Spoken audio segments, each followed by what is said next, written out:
ಗುರುತ್ವಾಕರ್ಷಣೆ ಅನ್ನೋದು ಒಂದು ಮೂಲಭೂತ ಬಲ. ಮತ್ತೆ ಈ ಎಲ್ಲಾ ಬಲಗಳು ಸೇರಿ ಒಂದು ಮೂಲಭೂತ ಬಲ ಆಗಿರುತ್ತೆ. ಅದನ್ನ ನಾವು ವಿದ್ಯುತ್ಕಾಂತೀಯ ಬಲ ಅಂತ ಹೇಳಿ ಕರಿತೀವಿ. ಅಂದ್ರೆ ಎಲೆಕ್ಟ್ರೋಮ್ಯಾಗ್ನೆಟಿಕ್ ಫೋರ್ಸ್. ಈ ಹೆಸರಲ್ಲೇ ನೋಡಿದಾಗ ಇಲ್ಲಿ 2 ಭಾಗ ಅನ್ನೋದಿರುತ್ತೆ. ಒಂದು ವಿದ್ಯುತ್ ಭಾಗ, ಮತ್ತೊಂದು ಕಾಂತೀಯ ಭಾಗ.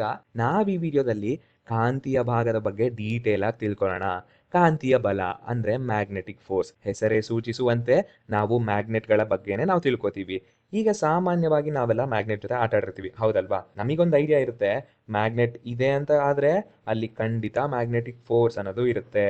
ಮತ್ತೆ ಈ ಮ್ಯಾಗ್ನೆಟ್ಗಳಲ್ಲಿ 2 ಧ್ರುವ ಇರುತ್ತೆ. ಒಂದು ಉತ್ತರ ಧ್ರುವ, ಮತ್ತೊಂದು ದಕ್ಷಿಣ ಧ್ರುವ. ಈ ಉತ್ತರ ಧ್ರುವ ಮತ್ತೆ ದಕ್ಷಿಣ ಧ್ರುವ ಧನಾತ್ಮಕ ಮತ್ತೆ ಋಣಾತ್ಮಕ ಆವೇಶಗಳಿಗೆ ಸಿಮಿಲರ್ ಆಗಿರುತ್ತೆ. ಆದ್ರೆ ಒಂದು ವ್ಯತ್ಯಾಸ ಏನಂದ್ರೆ, ಧನಾತ್ಮಕ ಆವೇಶ ಮತ್ತೆ ಋಣಾತ್ಮಕ ಆವೇಶವನ್ನ ನಾವು ಬೇರ್ಪಡಿಸಬಹುದು. ಇದೇ ತರ ಇಲ್ಲಿ ಉತ್ತರ ಧ್ರುವ ಮತ್ತೆ ದಕ್ಷಿಣ ಧ್ರುವವನ್ನ ಬೇರ್ಪಡಿಸಬಹುದಾ?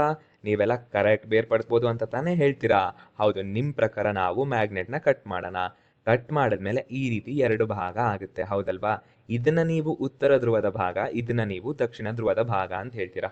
ಆದ್ರೆ ಇದಂತೂ ತುಂಬಾ ತುಂಬಾ ತಪ್ಪು. ಒಂದು ಮ್ಯಾಗ್ನೆಟ್ ಕಟ್ ಆದ್ಮೇಲೆ 2 ಮ್ಯಾಗ್ನೆಟ್ ಆಗಿರುತ್ತಲ್ವಾ, ಇದರಲ್ಲಿ ಈ ದಕ್ಷಿಣ ಧ್ರುವ ಏನಿದೆಯೋ, ಇಲ್ಲಿ ನೋಡಿದಾಗ ಈ ಎಂಡು ದಕ್ಷಿಣದ ಧ್ರುವದ ತರ ಕೆಲಸ ಮಾಡುತ್ತೆ, ಈ ಎಂಡು ನಮಗೆ ಉತ್ತರದ ಧ್ರುವದ ತರ ಕೆಲಸ ಮಾಡುತ್ತೆ. ಇಲ್ಲೂ ಸಹ ಅಷ್ಟೇ, ಈ ಎಂಡು ಉತ್ತರ ಧ್ರುವ ಅಂತ ಆದ್ರೆ ಈ ಎಂಡು ದಕ್ಷಿಣ ಧ್ರುವ ಆಗುತ್ತೆ. 2 ಭಾಗ ಮಾಡ್ತೀವಿ ಮ್ಯಾಗ್ನೆಟ್ನ ಅಂದ್ರೆ ಅದು 2 ಸಣ್ಣ ಸಣ್ಣ ಮ್ಯಾಗ್ನೆಟ್ ಆಗುತ್ತೆ. ಈಗ ನನ್ನ ಮಾತ್ ಮೇಲೆ ನಂಬಿಕೆ ಬಂದಿರಲ್ಲ.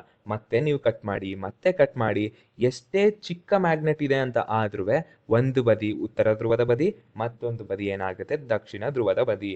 ಎಷ್ಟು ಇಂಟ್ರೆಸ್ಟಿಂಗ್ ಅನ್ಸುತ್ತೆ ಅಲ್ವಾ? ನೆಕ್ಸ್ಟು ಆಯಸ್ಕಾಂತದ ವೈಶಿಷ್ಟ್ಯಗಳ ಬಗ್ಗೆ ನೋಡೋಣ. ಈ ವಿಡಿಯೋ ನೋಡಿದಾಗ ನಿಮ್ಗೆ ಏನನ್ಸುತ್ತೆ? ಇದು ಯಾವ ಬದಿ? ಉತ್ತರ ಧ್ರುವ. ಇಲ್ಲಿ ಬ್ಲೂ ಕಲರ್ ಯಾವುದು? ದಕ್ಷಿಣ ಧ್ರುವ. ನಾನು ಉತ್ತರ ಧ್ರುವವನ್ನ ದಕ್ಷಿಣ ಧ್ರುವದ ಕಡೆ ಎತ್ಕೊಂಡೋದ್ರೆ ಏನಾಗುತ್ತೆ? ಆಕರ್ಷಣೆ ಆಗ್ತಿದೆ, ಹೌದಲ್ವಾ? ಇಲ್ಲಿ ನೋಡಿ, ಆಕರ್ಷಣೆ ಆಗ್ತಿದೆ. ಅಯಸ್ಕಾಂತ ಜೊತೆ ಆಟ ಆಡುವಾಗ ನಾವ್ ಇದನ್ನೆಲ್ಲ ನೋಡಿರ್ತೀವಿ. ಕಾಂತೀಯ ಬಲ ಪ್ರಯೋಗ ಮಾಡ್ಬೇಕು ಅಂದ್ರೆ ಒಂದು ವಸ್ತು ಜೊತೆ ಮ್ಯಾಗ್ನೆಟ್ ಸಂಪರ್ಕ ಇರಬೇಕಾಗಿರೋ ಅವಶ್ಯಕತೆನೇ ಇಲ್ಲ. ಸಂಪರ್ಕ ಇಲ್ಲದೆ ಇದ್ರೂನುವೆ ಇಲ್ಲಿ ಕಾಂತೀಯ ಬಲವನ್ನ ನಾವು ನೋಡ್ಬೋದು. ಇಂಥ ಬಲವನ್ನ ನಾವು ವಿಶೇಷವಾಗಿ ಸಂಪರ್ಕವಿಲ್ಲದ ಬಲ ಅಂತ ಹೇಳಿ ಕರಿತೀವಿ. ಇಷ್ಟೆಲ್ಲ ಆದ್ಮೇಲೆ ನಿಮಗೆ ಒಂದು ಪ್ರಶ್ನೆ ಬಂದಿರುತ್ತೆ. ಏನಾ ಪ್ರಶ್ನೆ? ಈ ಬಲ ಏನೋ ಸಂಪರ್ಕಕ್ಕೆ ಬರ್ತಿಲ್ಲ, ಆದ್ರೆ ಹೆಂಗೆ ಕಾರ್ಯವನ್ನ ನಿರ್ವಹಿಸ್ತಿದೆ? ಗುರುತ್ವಾಕರ್ಷಣೆ ಮತ್ತೆ ವಿದ್ಯುತ್ನಂತೆಯೇ ಇದು ಸಹ ಕ್ಷೇತ್ರಗಳ ಮೂಲಕ ಕೆಲಸ ಮಾಡ್ತವೆ. ಇಲ್ಲಿ ನೋಡಿ, ಉದಾಹರಣೆಗೆ ಒಂದು ದಂಡಕಾಂತವನ್ನ ಪರಿಗಣಿಸಿ, ಐರನ್ ಚೂರುಗಳು, ಕಬ್ಬಿಣದ ಚೂರ್ ಮೇಲೆ ನಾನು ಇದನ್ನ ಹಾಕಿದ್ದೀನಿ. ಇದು ಹೆಂಗೆ ಆಕರ್ಷಣೆಗೊಳ್ತಿದೆ ಅನ್ನೋದು ಈ ರೇಖೆಗಳ ಮುಖಾಂತರ ತೋರಿಸಿದ್ದೀನಿ. ಈ ರೇಖೆಗಳೆಲ್ಲ ಏನಂತ ಹೇಳಿದ್ರೆ ಕಾಂತೀಯ ಕ್ಷೇತ್ರದ ರೇಖೆಗಳು, ಅಂದ್ರೆ ಮ್ಯಾಗ್ನೆಟಿಕ್ ಫೀಲ್ಡ್ ಲೈನ್ಸ್ ಅಂತ ಹೇಳಿ ಕರಿತೀವಿ. ಇದು ಹೆಂಗೆ ಮೂವ್ ಆಗ್ತಿದೆ ಅಂದ್ರೆ ಉತ್ತರ ಧ್ರುವದಿಂದ ದಕ್ಷಿಣದ ಧ್ರುವದ ಕಡೆ ಮೂವ್ ಆಗ್ತಿದೆ. ಇಲ್ಲಿ ಮೂವ್ ಆಗಿ ಇಲ್ಲೇ ಎಂಡ್ ಆಗ್ತಿಲ್ಲ. ಇನ್ನೊಂಚೂರು ಸೂಕ್ಷ್ಮವಾಗಿ ನೋಡಿದ್ರೆ ಇವು ಕೊನೆಗೊಳ್ತಿಲ್ಲ, ಲೂಪ್ ತರ ಇದ್ರ ಒಳಗಡೆ ದಕ್ಷಿಣ ಧ್ರುವದಿಂದ ಉತ್ತರದ ಧ್ರುವದ ಕಡೆ ಹೋಗ್ತಿರುತ್ತೆ. ಇದನ್ನ ನಾನೊಂದು ಲೈನ್ ಮುಖಾಂತರ ತೋರಿಸ್ತೀನಿ, ಒಂಚೂರು ಕ್ಲಿಯರ್ ಆಗಿರಲ್ಲ. ಆದ್ರೂ ನೋಡಿ ಮಕ್ಕಳ, ಇಲ್ಲಿ ಉತ್ತರ ಧ್ರುವದಿಂದ ದಕ್ಷಿಣ ಧ್ರುವ ಮತ್ತೆ ದಕ್ಷಿಣ ಧ್ರುವದಿಂದ ಉತ್ತರ ಧ್ರುವ, ಅಂದ್ರೆ ಒಂದು ಲೂಪ್ ತರ ಸುತ್ತುತ್ತಾ ಇರುತ್ತೆ. ಇದನ್ನ ನೀವು ಕಲ್ಪನೆ ಮಾಡ್ಕೊಳ್ಳಿ. ಇವೆಲ್ಲ ನಾವು ಗುರುತ್ವಾಕರ್ಷಣೆ, ವಿದ್ಯುತ್ ಬಲ, ಇದರಲ್ಲೆಲ್ಲ ಲೂಪ್ ತರ ಇರೋ ಸ್ಟ್ರಕ್ಚರ್ ನಾವು ನೋಡೋದೇ ಇಲ್ಲ. ವಿಶೇಷವಾಗಿ ಕಾಂತೀಯ ಬಲದಲ್ಲಿ ಮಾತ್ರ ನಾವು ಈ ರೀತಿಯ ಸ್ಟ್ರಕ್ಚರ್ ಅನ್ನೋದು ನೋಡ್ತೀವಿ. ಈಗ ನಿಮ್ಮ ಹತ್ರ ಒಂದು ಮ್ಯಾಗ್ನೆಟ್ ಇದೆ ಅಂತ ಅನ್ಕೊಳ್ಳಿ. ಅದನ್ನ ಈ ಮ್ಯಾಗ್ನೆಟ್ಗಳ ಹತ್ರ ತಂದ್ರೆ ಏನಾಗುತ್ತೆ? ವಿಶೇಷವಾಗಿ ಇದು ದಿಕ್ಸೂಚಿಯ ಒಂದು ಮುಳ್ಳು. ಇವೆಲ್ಲ ಸಣ್ಣ ಸಣ್ಣ ಅಯಸ್ಕಾಂತಗಳಾಗಿವೆ. ಇವನ್ನ ನಾನು ದಂಡಕಾಂತದ ಹತ್ರ ತರ್ತಿದೀನಿ ಅಂತ ಆದ್ರೆ ಆ ದಂಡಕಾಂತ ಏನಿದೆಯೋ ಧ್ರುವಗಳ ಪ್ರಕಾರ ಆ ಸಣ್ಣ ಸಣ್ಣ ಮ್ಯಾಗ್ನೆಟ್ನ ತಿರುಗಿಸ್ಕೊಂಡು ಆಕರ್ಷಣೆಗೊಳ್ಳುತ್ತೆ. ಇಲ್ಲಿ ನೋಡಿ, ರೆಡ್ ಕಲರ್ ಅನ್ನೋದು ಉತ್ತರ ಧ್ರುವ ಅಲ್ವಾ? ಇಲ್ಲಿ ನಾನು ರೆಡ್ ಕಲರ್ ಧ್ರುವನೇ ತಂದಿಟ್ರೆ ಈ ಮ್ಯಾಗ್ನೆಟ್ ಆಟೋಮೆಟಿಕ್ ಆಗಿ ತಿರ್ಕೊಂಡು ಇಲ್ಲಿ ದಕ್ಷಿಣ ಧ್ರುವ ಹೋಗಿ ಉತ್ತರದ ಧ್ರುವದ ಕಡೆ ಆಕರ್ಷಣೆ ಆಗ್ತಿದೆ. ಇದರಿಂದ ನಾವೇನ್ ಅರ್ಥ ಮಾಡ್ಕೋಬೇಕು ಅಂದ್ರೆ ಇದೊಂದು ಸರ್ಕ್ಯುಲರ್ ಲೂಪ್ ತರ ಫಾರ್ಮ್ ಆಗಿದೆಯಲ್ಲ, ಇದನ್ನ ನಾವು ಅರ್ಥ ಮಾಡ್ಕೋಬೇಕು. ಇದರಿಂದ ಕಾಂತೀಯ ಬಲದ ದಿಕ್ಕಿನ ಬಗ್ಗೆ ನಾವು ಯೋಚಿಸ್ಬೋದು, ಹೌದಲ್ವಾ? ನಮಗೆ ಗೊತ್ತಿರೋ ಹಂಗೆ ವಿಜಾತಿಯ ಧ್ರುವಗಳು ಆಕರ್ಷಿಸುತ್ತವೆ, ಮತ್ತೆ ಸಜಾತಿಯ ಧ್ರುವಗಳೇನಿದೆಯೋ ಆಕರ್ಷಿಸಿಕೊಳ್ಳುವುದಿಲ್ಲ. ಇಲ್ಲಿ ಕಾಣಿಸಿದ್ದಲ್ಲ, ಸಜಾತಿಯ ಧ್ರುವ ಆಕರ್ಷಿಸಿಕೊಳ್ಳುವುದಿಲ್ಲ. ಹಾಗಾದ್ರೆ ಕಾಂತೀಯ ಬಲದ ಶಕ್ತಿ ಬಗ್ಗೆ ನೋಡೋಣ. ಇಲ್ಲಿ ನೋಡಿ, 2 ಮ್ಯಾಗ್ನೆಟ್ಗಳಿದಾವೆ. ಈ ಮ್ಯಾಗ್ನೆಟ್ ಸ್ವಲ್ಪ ದಪ್ಪ ಇದೆ, ಫುಲ್ ಸ್ಟ್ರಾಂಗ್ ಇದೆ. ಈ ಮ್ಯಾಗ್ನೆಟ್ ಸ್ವಲ್ಪ ತೆಳ್ಳಗಿದೆ. ತೆಳ್ಳಗಿದೆ ಅಂದ್ರೆ ಅಟ್ರಾಕ್ಷನ್ ಫೋರ್ಸ್ ಸ್ವಲ್ಪ ಕಮ್ಮಿ ಇರುತ್ತೆ. ಈ 2 ಮ್ಯಾಗ್ನೆಟ್ನ ನಾನು ಕಬ್ಬಿಣದ ಮಳೆ ಹತ್ರ ಇಟ್ಟಾಗ ಏನಾಗ್ತಿದೆ ನೋಡಿ, ಈ ದಪ್ಪ ಮ್ಯಾಗ್ನೆಟ್ಗೆ ಜಾಸ್ತಿ ಮಳೆ ಆಕರ್ಷಣೆ ಆಗ್ತಿದೆ, ಸಣ್ಣ ಮ್ಯಾಗ್ನೆಟ್ಗೆ ಕಮ್ಮಿ ಮಳೆ ಆಕರ್ಷಣೆ ಆಗ್ತಿದೆ. ಇಲ್ಲಿ ಏನ್ ಅರ್ಥ ಮಾಡ್ಕೋಬೇಕು ಅಂತ ಹೇಳಿದ್ರೆ, ಮ್ಯಾಗ್ನೆಟ್ ಅನ್ನೋದು ತುಂಬಾ ಸ್ಟ್ರಾಂಗ್ ಇದ್ರೆ ಇದರ ಸುತ್ತ ಕಾಂತೀಯ ಕ್ಷೇತ್ರ ಸಹ ತುಂಬಾ ಜಾಸ್ತಿ ಇರುತ್ತೆ. ಅದೇ ತರ ಕಾಂತೀಯ ಬಲ ಸಹ ಜಾಸ್ತಿ ಇರುತ್ತೆ. ಇಲ್ಲಿ ಕಾಂತೀಯ ಬಲವನ್ನ ಒಂದು ಶಕ್ತಿ ಅನ್ನೋದು ಡಿಸೈಡ್ ಆಯ್ತು, ಹೌದಲ್ವಾ? ನೆಕ್ಸ್ಟ್ ಕಾಂತೀಯ ಬಲವನ್ನ ಒಂದು ದೂರ ಡಿಸೈಡ್ ಮಾಡೋದನ್ನ ನಾವು ತಿಳ್ಕೊತೀವಿ. ನಮ್ಮ ಹತ್ರ ಈ ರೀತಿಯ ಮ್ಯಾಗ್ನೆಟ್ ಇದೆ. ಇಲ್ಲಿ ನೋಡಿದಾಗ ದಕ್ಷಿಣದ ಧ್ರುವ ಉತ್ತರ ಧ್ರುವಕ್ಕೆ ಆಕರ್ಷಣೆ ಆಗಿದೆ. ನೋಡಿ ಎಷ್ಟು ಸ್ಟ್ರಾಂಗ್ ಆಗಿ ಅಟ್ರಾಕ್ಟ್ ಆಗಿರುತ್ತೆ. ಅಂದ್ರೆ ಇಲ್ಲಿ ಕಾಂತೀಯ ಬಲ ಅನ್ನೋದು ತುಂಬಾ ಜಾಸ್ತಿ ಇರುತ್ತೆ. ಈ ರೀತಿ ಕಾಂತೀಯ ಬಲ ಜಾಸ್ತಿ ಇದೆ ಅಂದ್ರೆ ಇದನ್ನ ಬೇರ್ಪಡಿಸೋದು ತುಂಬಾ ಕಷ್ಟ. ನೋಡಿ ಈ ರೀತಿ ಬೇರ್ಪಡಿಸ್ತಿದೀನಿ. ಇದು ದೂರ ಆಗ್ತಿದೆ ಅಂತ ಹೇಳಿದ್ರೆ ಇಲ್ಲಿ ಕಾಂತೀಯ ಬಲ ತುಂಬಾ ಕಮ್ಮಿ ಆಗಿರುತ್ತೆ. ಈಗ ಸಜಾತಿಯ ಧ್ರುವಗಳು ಆಕರ್ಷಣೆ ಆಗದೆ ಇರೋದನ್ನು ನಾವು ನೋಡಿದೀವಿ. ಈ ರೀತಿ ಆ ಧ್ರುವಗಳನ್ನ ದೂರ ಮಾಡ್ತಿದೀವಿ ಅಂದ್ರೆ ಇದರ ನಡುವೆ ಇರುವ ಕಾಂತೀಯ ಬಲ ಸಹ ದುರ್ಬಲ ಆಗ್ತಿರುತ್ತೆ. ಇದನ್ನೆಲ್ಲ ನಾವು ಗುರುತ್ವಾಕರ್ಷಣೆ, ವಿದ್ಯುತ್ ಬಲ ಇದ್ರಲ್ಲೆಲ್ಲ ನೋಡಕ್ಕಾಗಲ್ಲ. ವಿಶೇಷವಾಗಿ ಕಾಂತೀಯ ಬಲದಲ್ಲಿ ಮಾತ್ರ ನಾವ್ ಇವನ್ನೆಲ್ಲ ನೋಡ್ಬೋದು. ಈಗೊಂದು ಕೊನೆ ಪ್ರಶ್ನೆ, ಇವೆಲ್ಲ ಯಾವ ಮ್ಯಾಗ್ನೆಟ್ಗಳು? ಪರ್ಮನೆಂಟ್ ಮ್ಯಾಗ್ನೆಟ್ ತಾನೆ. ಹಾಗಾದ್ರೆ ಈ ಪರ್ಮನೆಂಟ್ ಮ್ಯಾಗ್ನೆಟ್ಗಳೆಲ್ಲ ಕಾಂತೀಯ ಕ್ಷೇತ್ರವನ್ನ ಉತ್ಪಾದಿಸುತ್ತೆ ಮತ್ತೆ ಕಾಂತೀಯ ಬಲವನ್ನ ಬೀರುತ್ತೆ. ಇದಿಷ್ಟು ಗೊತ್ತಾಯ್ತು. ಪರ್ಮನೆಂಟ್ ಮ್ಯಾಗ್ನೆಟ್ ಈ ಕತೆ ಅಂದ್ರೆ ನಾನ್ ಪರ್ಮನೆಂಟ್ ಮ್ಯಾಗ್ನೆಟ್ಗಳ ಕತೆ ಏನು? ನಾನ್ ಪರ್ಮನೆಂಟ್ ಮ್ಯಾಗ್ನೆಟ್ ಅಂದ್ರೆ ಇದನ್ನ ನಾವು ತಯಾರು ಮಾಡಿರ್ತೀವಿ.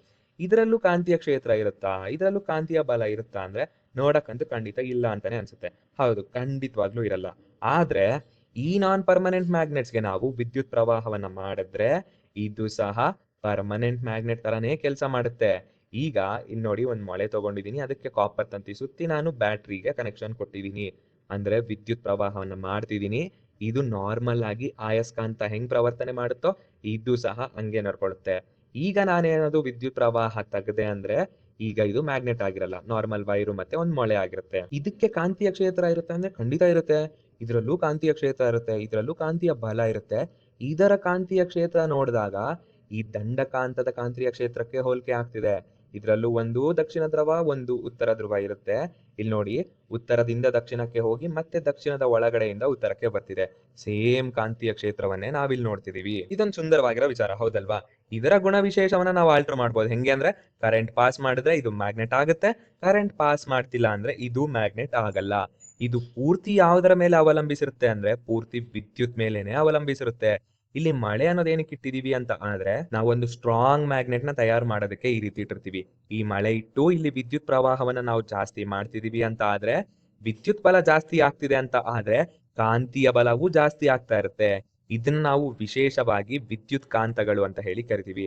ಅಂದ್ರೆ ಎಲೆಕ್ಟ್ರೋ ಮ್ಯಾಗ್ನೆಟ್ಸ್ ಅಂತ ಹೇಳಿ ಕರಿತೀವಿ. ಇವೆಲ್ಲ ಪೂರ್ತಿ ಕರೆಂಟ್ ಮೇಲೆನೆ ಡಿಪೆಂಡ್ ಆಗಿರುತ್ತೆ. ಇದನ್ನೇ ನಾವು ಜಂಕಿ ಆಡಲು ಸಹ ನೋಡ್ತೀವಿ. ಈ ರೀತಿ ರಾಶಿ ರಾಶಿ ಇರೋ ಕಡೆ ಈ ರೀತಿಯ ವಿದ್ಯುತ್ ಕಾಂತವನ್ನ ನೋಡಿರ್ತೀವಿ, ಹೌದಲ್ವಾ? ಎಷ್ಟು ದೊಡ್ಡ ಮ್ಯಾಗ್ನೆಟ್ ಅಂತ ಹೇಳಿದ್ರೆ ಇದಕ್ಕೆ ವಿದ್ಯುತ್ ಪ್ರವಾಹ ಜಾಸ್ತಿ ಇದ್ದಷ್ಟು ಆಕರ್ಷಣೆಯ ಶಕ್ತಿನೂ ತುಂಬಾ ಜಾಸ್ತಿ ಇರುತ್ತೆ. ಇದ್ರ ಹತ್ರ ಏನಾದ್ರೂ ನಾವು ಹೋಗಿ ನಮ್ಮ ಮೈ ಮೇಲೆ ಅಥವಾ ಬಟ್ಟೆ ಮೇಲೆ ಏನೇ ಒಂದು ಕಬ್ಬಿಣದ ವಸ್ತು ಇದ್ರೂ ಸಹ ನಾವು ಇದಕ್ಕೆ ಈಸಿಯಾಗಿ ಅಟ್ರಾಕ್ಟ್ ಆಗೋಗ್ತೀವಿ. ಇದು ಫುಲ್ ಫೋರ್ಸ್ ಆಫ್ ಅಟ್ರಾಕ್ಷನ್ ಇಂದ ನಮ್ಮನ್ನ ಆಕರ್ಷಣೆಗೊಳ್ಳುತ್ತೆ. ಇದೇ ತರ ನಾವು ಇನ್ನೊಂದು ವಿಷಯ ನೋಡ್ಬೋದಂದ್ರೆ MRI ಸ್ಕ್ಯಾನಿಂಗು. ಇದು ಸಹ ಸಂಪೂರ್ಣವಾಗಿ ವಿದ್ಯುತ್ ಶಕ್ತಿಯ ಮೇಲೇನೆ ಅವಲಂಬಿಸಿರುತ್ತೆ. ಇಲ್ಲೂ ನಾವು ನೋಡಿರ್ತೀವಲ್ವಾ, ನಮ್ಮ ಬಟ್ಟೆ ಮೇಲೆ ಯಾವುದೇ ಕಬ್ಬಿಣದ ಐಟಮ್ ಇರಬಾರ್ದು, ನಮ್ಮ ಮೈ ಮೇಲೂ ಇರಬಾರ್ದು. ಅಕಸ್ಮಾತ್ ಏನಾದ್ರೂ ಕಬ್ಬಿಣದ ಐಟಮ್ ಹಾಕೊಂಡು ಹೋದ್ವಿ ಅಂದ್ರೆ ಇದು ನಮ್ಮನ್ನ ಒಳಗಡೆ ಎಳ್ಕೊಳುತ್ತೆ. ಸೊ ಸ್ವಲ್ಪ ಹುಷಾರಾಗಿರ್ಬೇಕು. ಇವೇ ವಿದ್ಯುತ್ ಕಾಂತಿಯ ವಿಶೇಷತೆ. ಇಷ್ಟೊಂದೆಲ್ಲ ನೋಡಿದ್ವಲ್ಲ, ಇದನ್ನೊಂಚೂರು ಸಂಕ್ಷಿಪ್ತವಾಗಿ ನೋಡೋದಾದ್ರೆ ಮೂಲಭೂತವಾಗಿ ವಿದ್ಯುತ್ ಕಾಂತಿಯ ಬಲದ ಒಂದು ಭಾಗ ಯಾವುದು? ಕಾಂತೀಯ ಬಲ. ಮತ್ತೆ ಇದೊಂದು ಸ್ಪರ್ಶವಿಲ್ಲದ ಬಲ ಅಂದ್ರೆ ಸಂಪರ್ಕವಿಲ್ಲದ ಬಲ. ಮತ್ತೆ ಎರಡು ಪ್ರಾಪರ್ಟೀಸ್ ಯಾವುದು? ವಿಜಾತೀಯ ಧ್ರುವ ಆಕರ್ಷಿಸಿಕೊಳ್ಳುತ್ತವೆ, ಸಜಾತೀಯ ಧ್ರುವ ಆಕರ್ಷಿಸಿಕೊಳ್ಳುವುದಿಲ್ಲ. ಮತ್ತೆ ಬಲವಾದ ಶಾಶ್ವತ ಅಯಸ್ಕಾಂತಗಳು ಹೆಚ್ಚಿನ ಶಕ್ತಿಯನ್ನು ಪ್ರದರ್ಶಿಸುತ್ತವೆ. ಹೌದು, ಪರ್ಮನೆಂಟ್ ಮ್ಯಾಗ್ನೆಟ್ಸ್ ತುಂಬಾ ಹೆಚ್ಚಿನ ಶಕ್ತಿಯನ್ನು ಪ್ರದರ್ಶಿಸುತ್ತವೆ. ಮತ್ತೆ ವಿದ್ಯುತ್ ಕಾಂತಗಳಲ್ಲಿ ವಿದ್ಯುತ್ ಪ್ರವಾಹ ಹೆಚ್ಚಿದ್ದರೆ ಹೆಚ್ಚಿನ ಶಕ್ತಿ ಉತ್ಪತ್ತಿ ಆಗುತ್ತದೆ. ಈ ಹಿಂದೆ ನೋಡಿದ್ವಿ, ಇದ್ರಲ್ಲಿ ಕರೆಂಟ್ ಪಾಸ್ ಆಗೋದು ಜಾಸ್ತಿ ಇದ್ರೆ ಅದರಲ್ಲಿ ಇರೋ ಫೋರ್ಸ್ ಆಫ್ ಅಟ್ರಾಕ್ಷನ್ ತುಂಬಾ ತುಂಬಾ ಜಾಸ್ತಿ ಇರುತ್ತೆ. ಮತ್ತೆ ಎರಡು ಮ್ಯಾಗ್ನೆಟ್ ನಡುವೆ ದೂರ ಹೆಚ್ಚಾದಂತೆಲ್ಲ ಅದರಲ್ಲಿರೋ ಕಾಂತೀಯ ಬಲ ಕಡಿಮೆ ಆಗುತ್ತೆ.